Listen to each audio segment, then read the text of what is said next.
एक राजा पुत्र कामना से भद्रकाली को वचन दिया कि हे मां, यदि आपकी कृपा से हमारे पुत्र हो जाए तो मैं नर बलि चढ़ाऊंगा, मनुष्य की बलि। पुत्र हो गया। एक आदमी वो पकड़ के लाए, दस्यु थे वो लोग, तो चोर थे, हिंसक थे। अब वो आदमी समझ नहीं पाया मुझे क्यों पकड़ के लाए। अब उसको अच्छी अच्छी खान पदार्थ सामग्रियों में छोड़ दिया गया, जो तुम्हारा मन हो खाओ। तो एक जगह गरम जलेबी खा रहा था, तो जलेबी जो खवा रहा था उसने कहा खा लो, कुछ मिनट बाद तलवार चलेगी तेरे गले पे। तो उसने कहा ऐसा? वो धीरे से बहाने से निकल गया। उसको पता नहीं था कि मेरी मृत्यु होने वाली, लेकिन जब पता चला तो भाग गया। जब वो भाग गया तो जो लोग पकड़ के लाए थे उन लोगों ने कहा अगर ये राजा को सूचना देते हैं तो हमारी बलि चढ़ा देगा, तो खोजा जाए कोई नर पशु ऐसा जो बलि के योग्य हो।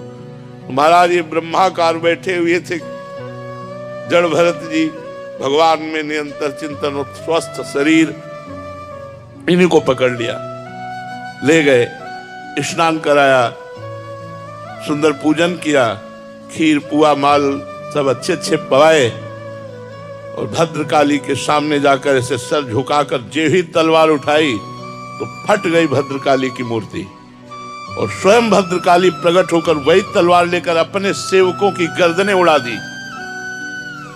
सीम की चाप सके को तासु, बड़ रखवार रमापति जासु। भगवान के भक्त की गर्दन उड़ा दे।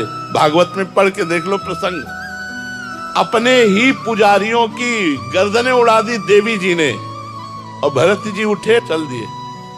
भगवान के चिंतन में मग्न है, उनको पूड़ी हलवा खवाने में और तलवार चलवाने में कोई उनको फर्क नहीं था।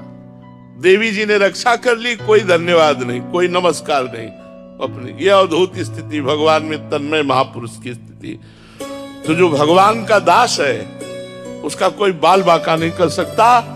भगवान देवी रूप में है, स्वयं प्रकट होकर के, और अपने पुजारियों की गर्दनें उड़ा दी, लेकिन भरत जी के खरोच भी नहीं आने दी। भागवत में प्रसंग पढ़ लो, भरत चरित्र में।